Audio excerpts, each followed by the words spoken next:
My name is Hatamu Dugo, and I'm a professor of HAB, HABTAMU, DHUGO. I am from Oromia. I'm an Oromo from Oromia in East Africa. It's a state in Ethiopia.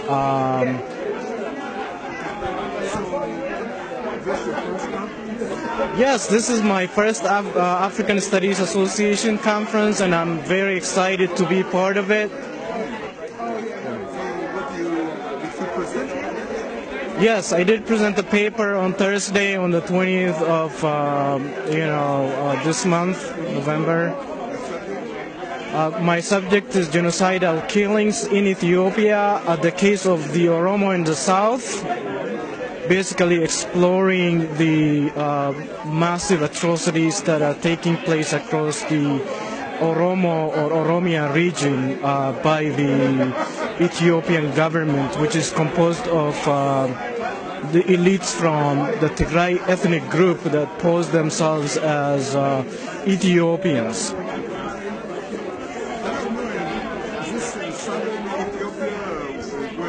Yes.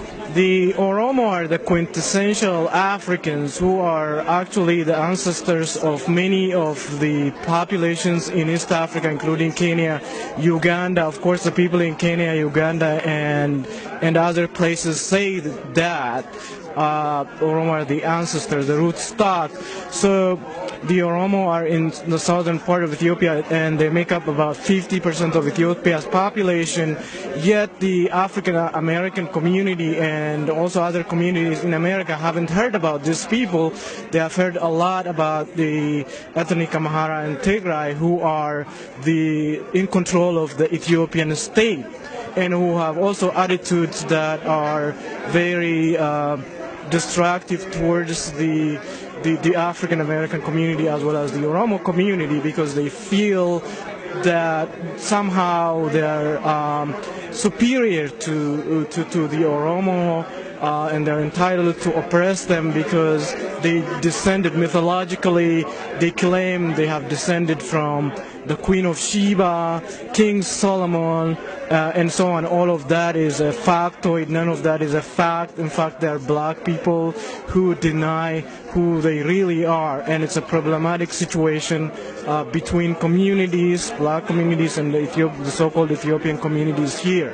There are always fights in Washington, D.C., between so really African Americans, when they look at Ethiopia, should look at the groups in Ethiopia and rally behind the groups who are really persecuted, like the Oromo, the Ogaden in the south, who share similar historical and contemporary experiences. Those people are very respectful to the experiences of African Americans, the culture, the people, and as opposed to the northern rulers of Ethiopia, who identify themselves as Ethiopians or Abyssinians, who tend to condescend and have bad attitudes towards other blacks and African Americans. How long is this going on? Is this something new, or when did this start? You mean the considering themselves superior to other people? Yeah. The fighting, it started with the scramble for Africa in the last quarter of the 19th century. So some of the European states and powers gave weapons to kings from the Abyssinian north.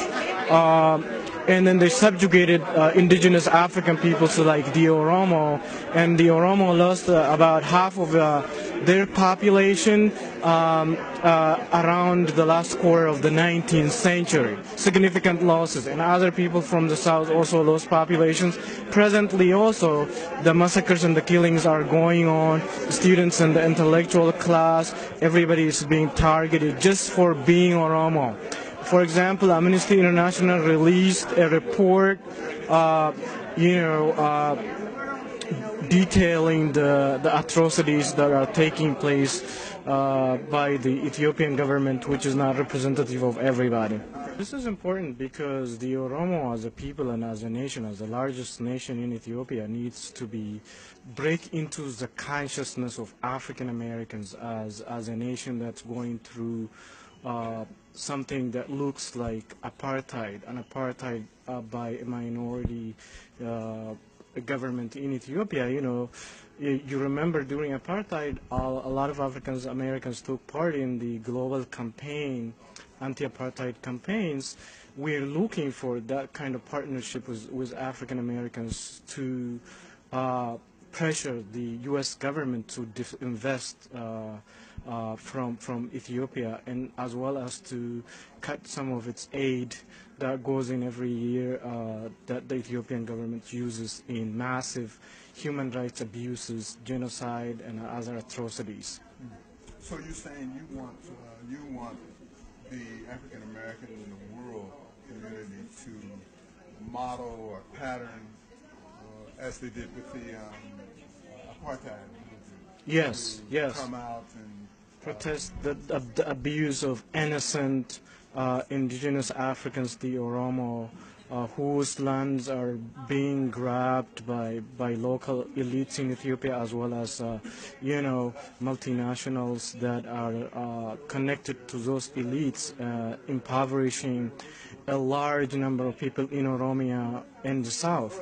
So it's really concerning because a lot of people are wasting away gradually because their means of survival is being taken away, and there aren't other ways of helping them out. So really, this is a story of a scale that can be compared to Darfur in terms of the scale. But I don't know. I'm not sure if African Americans have heard of this. It's such a scandalous and big event that has been ignored and deliberately shut out of the awareness of African Americans and other Americans. I'm sorry. Tell me how you spell it. Can you spell this? Roma? Oromo is spelled Oromo.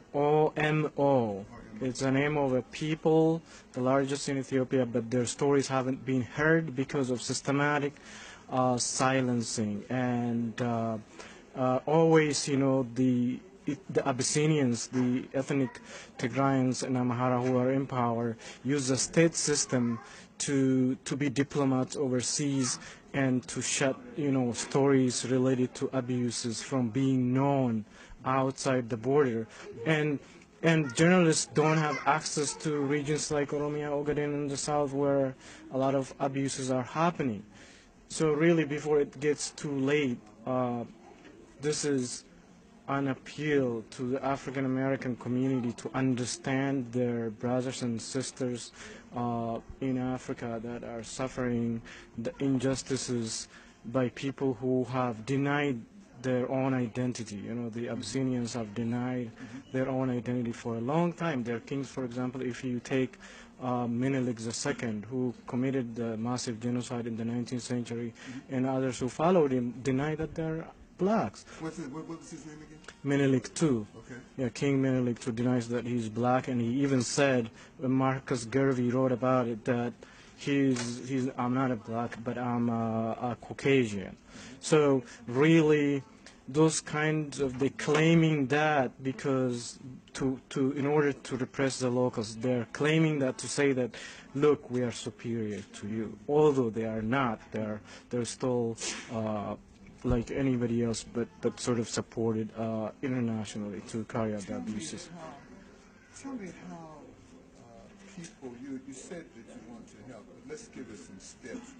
People listening, how they can connect and how they can get more information and how they can help directly.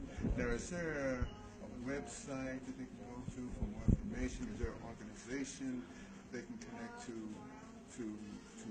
communicate with you, to get more information, keep the flow of information going back? Because you said that the press does not have access. So Yes. How can we help? Yes, there are a number of websites that are run from the U.S. Because nothing is run from Ethiopia because they control information. Anything about Oromo is carefully shut down there. So the websites are online. For example, gada.com, GADAA.com, Okay. and then ayantu.com, spelled as AYYAANTUU.com. Uh, and just generally googling the term OROMO or Oromo, uh, and that would bring up a number of resources, including propagandas about the Oromos. The Oromo are being vilified, although they're not violent. They're kind of portrayed as uh, violent, although they're very deeply peaceful people, have indigenous knowledge and philosophy about peace and so on. So those are the resources. There is a media called Oromia Media Network. It's a television, but it's running the language of the Oromo people, Afan Oromo. It may not be that accessible, but also people can contact you and contact me, and we can give them further information. There are community organizations everywhere in cities, like for example the Oromo Community Organization of Washington D.C. A number of states do have Oromo community organizations. Minnesota Oromo community organizations. If people look up those communities and what they do and try to visit those community centers and then kind of create a bridge between the African American and the Oromo community, I think a robust campaign that discourages against genocide can come out of it. Now, you have speakers available, or are you available to come to speak, to inform, to help inform people to get, so that they'll understand more about this? Yes, I'm available at your invitation to come to speak to the community anytime. So any opportunities to enlighten, to let people know there are people called Oromo. People, you have to first let them know they exist, because their very existence is denied in the Ethiopianist camp, and they don't want people to know about these people. So you are now stationed or located at Howard University? Yes, I am a professor at Howard University, and I live in Washington, D.C. I teach communications. Communications. Yes, yes. So this is your first conference, as you said. Yes, this is my first ASA conference, so I really appreciate the diversity. You get to see African Americans, Africans from the continent, culture. A lot of movies are being screened. I've been to some of them. I'm going to be to one.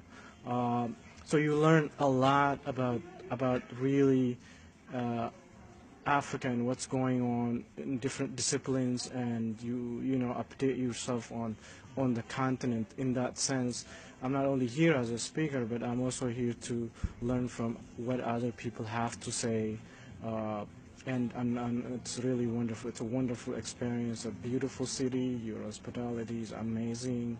So really beautiful.